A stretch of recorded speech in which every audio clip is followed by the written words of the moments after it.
Hi guys, today I wanted to come out and give you an update on the emerald green arborvitae hedge. It's been a year since we planted it and they are doing so well. They didn't transplant shock, they're starting to put on size and growth, and overall I am so pleased with them. So I just want to walk you around and show you their progress, talk about how we planted them and what we've been doing this season as far as any maintenance and care and watering. We planted these the second week of August last year.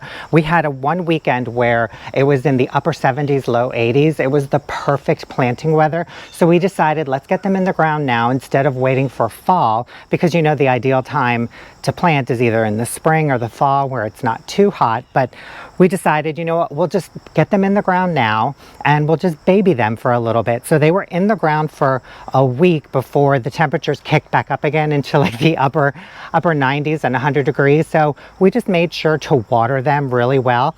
And I think that 1 week of cooler temperatures and watering them and letting the soil settle around the root ball, I really think that kind of helped with transplant shock, but they look so good, you guys. So we planted 21 emerald green arborvitaes along the north side of our house, which surprisingly does get full sun, enough sun to make these really happy, and they are actually very happy. We planted them, they were in 1 gallon containers when we planted them.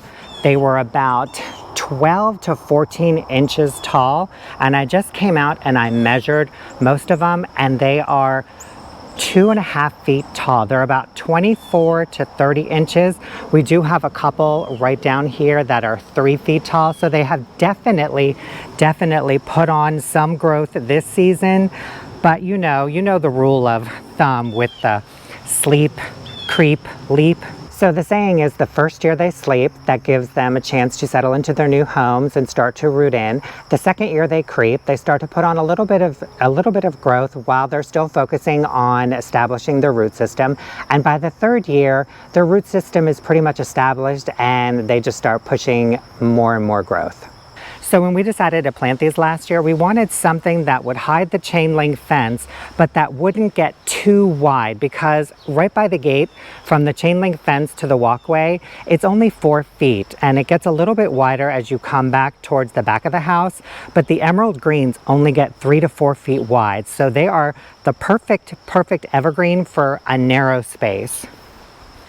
Looking at the hedge from the front, we've got 4 feet from the sidewalk to the chain link fence by the gate, but as we go further back, it starts to widen a little more. So we use this point as our point of reference, and we planted the emerald greens 2 feet from the fence all the way back to the back corner.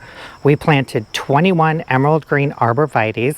We spaced them 36 inches apart, or 3 feet, because these will get 3 to 4 feet wide. So if let's say they stay 3 feet, they're going to grow 1.5 feet from the center of the trunk out, so they're still going to touch. And if they grow 4 feet, they'll just create a more dense hedge. But anything closer than 3 feet, you're going to risk a little bit of stress on the plants, because they're going to be too close.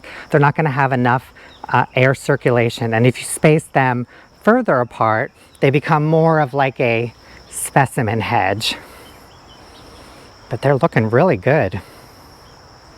We used the 7-inch auger to dig all the holes, and we amended the soil with a little bit of gypsum, some land and sea compost, and biotone starter fertilizer to help with the root development. And we planted them. It doesn't look like it, but they are about 1 inch higher than the grass line, and we purposely do that when we plant anything. That way we end up with like a hill, so any water will just roll away from the trunk. You don't want to plant anything too low, because then the water level will start to flow towards the center of the trunk, and you'll end up with too much moisture around the base, and that can lead to stress and root rot, and eventually it'll kill the plant or the tree. We watered them in well, let the soil settle, make sure there were no air pockets anywhere. Then we watered them again, and then I came out here every 2 to 3 days and gave them a deep soak, because you don't want to just water the surface level. You want to give them a nice deep soak so the water goes all the way down to the bottom of the root ball, and then just wait a couple days and let it dry out, and then give it another deep soak. If you just surface water, the roots are never going to go down into the ground more. They're just going to stay right at the surface level, because that's where all the water is, and you're not going to get them really rooted into the ground. As the temperatures would start to rise, because we were still in summer, I'd come out here more frequently and check the soil to make sure it wasn't drying out too much. So I would take either my finger or a garden stake, and I would take the garden stake and stick it down about 6 inches, or my finger about 2 to 3 inches, and check the moisture level. If it was dry, I would water them. If there was still a little bit of moisture, I'd wait until the next day. You don't want to let them dry out, but you don't want them sitting in soaking wet soil, because that will just stress them out. Both underwatering and overwatering will stress them out. But these are water hungry evergreens, so just keep an eye on watering, and as the temperature gets hotter and hotter, know that you're going to need to give them more supplemental water until the weather starts to cool off again. As for fertilizing, we didn't fertilize the first year. We amended the soil when we planted them with compost and biotone starter fertilizer, so that soil had more than enough nutrition to keep them through the end of the season.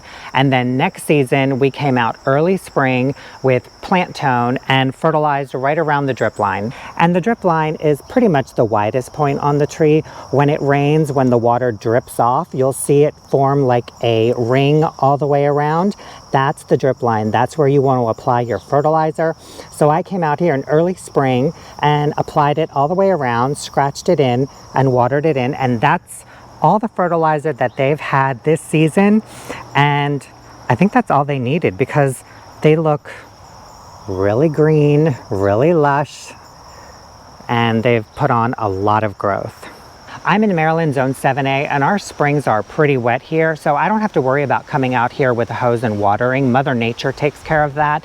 In the summertime, especially this summer, we were in a drought, so I was coming out here at least twice a week with a hose and giving them all a deep soaking. Even though we were in like a heat wave and we had 90% humidity, you'd think, oh, well, the humidity will keep the soil moist. Well, it does, but when you have 100+ degree temperatures, the soil will still dry out. So I made sure that they were well watered. And in the fall, I kind of back off on the watering a bit and usually give them a deep soak about once a week. And then in the winter time, I don't really have to mess with them at all, because any moisture that they need, they get from Mother Nature with some more additional rain or snowfall. As for pruning, I haven't pruned on these once. You can see some of these have a beautiful conical shape. They're wider on the bottom, and as they grow up towards the center, they're more of a conical pyramid shape with a strong central leader. That's what you want when you're looking for them. But sometimes you'll find some with multiple leaders, like this over here, which this is Mo's favorite because it's a big old blob of a tree. He calls it Gus. But you can see right over here, it's more round, it's more narrow at the bottom, and it starts to widen in the middle, and then it starts to come up to a more conical shape. But if you look at it from the side, you can see that it's trying to send out multiple leaders, in which case you want to start to prune on it a little bit and find the strongest of the two and take off the weaker one and start to train it into a more of a single leader. Because what will happen if you keep multiple leaders, as it grows, they'll start to grow away from the center, and then when you get rain or snow, the weight of it will just start to splay, and you'll end up with splitting trees. And once they start to split too much and they harden off, it's very hard to get them back into their shape. See, just by me pulling on them a little bit, you can see a more definitive split. But these are also baby trees, so the wood towards the center hasn't really had a chance to harden up too much. So I can actually get these pushed back together and they'll be fine. but this is more of the shape that you kind of want to look for when shopping for emerald greens. If you can find them with a single strong central leader, get them. And you'll notice over here there's a little bit of browning. There's nothing wrong with it. They typically do this during the winter months and the spring. They'll start to molt and flush out their old leaves more towards the center. You can see in the center you'd have to come in here in the spring and just kind of clean them all up and get some more airflow in here. But this right now is from Shuey. And if you know, you know. So Shuey marking his territory up and down the hedge and occasionally on a tree or two is actually a good thing, because I think that scent is what's deterring the deer from nibbling on these, because these are not deer resistant arborvitaes. So the deer will, if they find them, they will come and munch on them. But I think that Shuey leaving his scent is deterring them. If you're looking for a deer resistant variety, look for the Western Arborvitae or the Thuya plicata. Just make sure you keep an eye on the growth rate, because the one that I'm familiar with is the Green Giant, and those get huge, 25 to 35 feet high or more, and 20 plus feet wide. So clearly they would not work in this space. And I'm fully aware that these are not deer resistant, so I do keep an eye on them. And if I notice anything, I will protect them. So you guys, overall, I am really pleased with this hedge. I think for being in the ground 1 year, I think they all are looking really well. This one especially has got that nice conical shape, but all of them are just looking really healthy and green and lush. Couldn't be more happy with them. And I think my next project, I know I've mentioned it before, is I want to get rid of all of this grass all the way up to where the walkway curves, and then just take it straight out and connect it to the butterfly garden, because while mowing is a little relaxing for me, as these start to widen out, it's going to be harder to get a mower in here.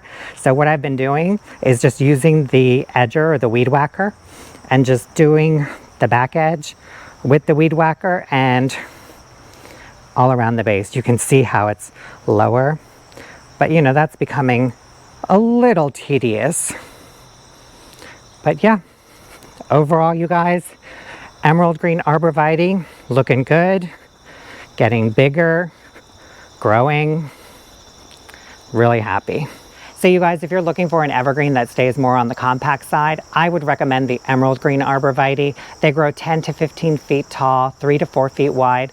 They're hardy in zones 4 through 8. They like full sun and well-draining soil with consistent moisture.